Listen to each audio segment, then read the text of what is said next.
Hi అండి, అందరూ ఎలా ఉన్నారు? ఈరోజు మజ్జిగ మిరపకాయలు లేదా చల్ల మిరపకాయలు ఎలా చేయాలో చూసేద్దాము. ఒక బకెట్ నిండా నీళ్ళైతే తీసుకొని మిరపకాయలు కేజీ ఫ్రెష్ కాయలు తెచ్చేసి వాటిలో కొంచెం ఉప్పేసి పైకి కిందకి కలిపేసేసి పక్కనైతే పెట్టేశానండి. మిరప తోటలకి మందులు కొడతారు కాబట్టి మిరపకాయలకు మంచిగా కడగాలి, లేకుంటే ఆ మందంతా వాటికి పట్టేస్తుంది. ఈ మిరపకాయలని ఒక కాటన్ క్లాత్ మీద వేసేయండి, ఒక గంట వదిలేసేయండి, శుభ్రంగా వాటర్ అంతా పీల్చేస్తుంది. ఈలోపు ఒక లీటర్ పెరుగు అయితే తీసుకోండి. లీటర్ పెరుగుకి లీటర్ నీళ్ళు ఉప్పు వేసుకొని మజ్జిగ చేసుకోవాలండి చిక్కగా. అందులో కాస్తంత ఉప్పు వేయాలి. మనం కేజీ మిరపకాయలకి ఎంత ఉప్పు అయితే సరిపోతుందో అంత కంపల్సరీగా వేసేయాలండి. ఈ చల్ల మిరపకాయలకి ఉప్పులో వేసిన పెరుగులోనే ఇవి వేయడానికి టేస్ట్ బాగుంటాయి. నేనైతే మజ్జిగ కొట్టేస్తున్నాను. ఇవి పక్కన పెట్టేసి ఒక్కో మిరపకాయ తీసుకొని పెద్ద సూది కానీ పినిస్తో కానీ మధ్యలో కట్స్ పెట్టుకొని ఇవి డైరెక్ట్గా విత్తనాలు తీయకోకుండా అలాగే వేసేయండి. ఫస్ట్ టైం చేసేవాళ్ళు కొంచెం ఈ వీడియోని చూసి చేసుకోండి. నాకు కూడా మా అమ్మ చెప్పిందండి, అమ్మ చెప్తే చేశాను, చాలా బాగా వచ్చాయి. మిరపకాయలకి మజ్జిగకి సరిపోవాలి. ఉప్పు కూడా ఒకసారి చూసుకోండి, సరిపోకపోతే ఇప్పుడు వేసుకోవచ్చు.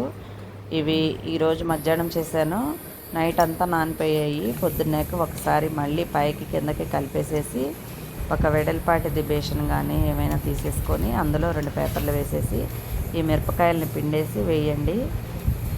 పగలంతా ఎండబెట్టుకోవాలండి. వీటిని వేసుకొని మనం సమ్మర్లో ఖాళీగానే ఉంటాంగా, ఇలా చిన్న చిన్నవి చేసేసుకుంటే ఎప్పుడన్నా వర్షాకాలంలో రసం పక్కన పప్పు పక్కన తినడానికి టేస్ట్ చాలా బాగుంటాయండి.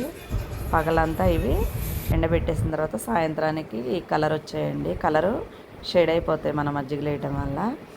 మజ్జిగలో పిండేసినవే కదా, పగల ఆరబెట్టిన తర్వాత మళ్ళీ అదే మజ్జిగలో వేసేసుకోవాలి. ఆ మజ్జిగని పారబోయకూడదండి.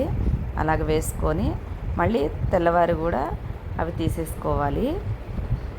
ఇప్పుడు ఇవన్నీ వేసి మూత పెట్టండి ఫస్ట్ రోజు. మళ్ళీ రెండో రోజుకి చూపిస్తాను రేపటికి ఎలా ఉంటాయో. ఇలా కలర్ ఇంకా పూర్తిగా మారిపోయాయి మజ్జిగలో వేసేయటం వల్ల. ఇవి పిండేసి మళ్ళీ అలాగే ఎండబెట్టుకోవాలండి. అలా 2 రోజులు చేసే వరకు ఆ మజ్జిగ అంతా పీల్చేసుకుంటుంది కాయలకి. ఇంకా మిగిలినవి అంటే మళ్ళీ కొత్త మిరపకాయలు వేసి చేసుకోవచ్చు. ఇలా 2 రోజులు మజ్జిగలో వేసాక ఆరబెట్టాలి. తర్వాత కూడా 2 రోజులు విడిగా కూడా ఆరబెట్టుకోవాలి కాయలు. టేస్ట్ అయితే తినేటప్పుడు చాలా బాగుంటాయండి. మొత్తం మీద అయితే మిరపకాయలు ఎండుమిరపకాయలు ఎలాగా మనకి కరకరలాడతాయి దాకా ఎండబెడతామో అలాగే ఈ కాయలు కూడా ఆరబెట్టేసుకోవాలి. ఆయిల్ పెట్టేసేసి వేపుతున్నానండి. వడియాలు ఎలాగైతే చిట్పట్లాడతాయో ఇవి కూడా అలాగే ఉంటాయి, చాలా బాగుంటాయి రసం పక్కన తినడానికి.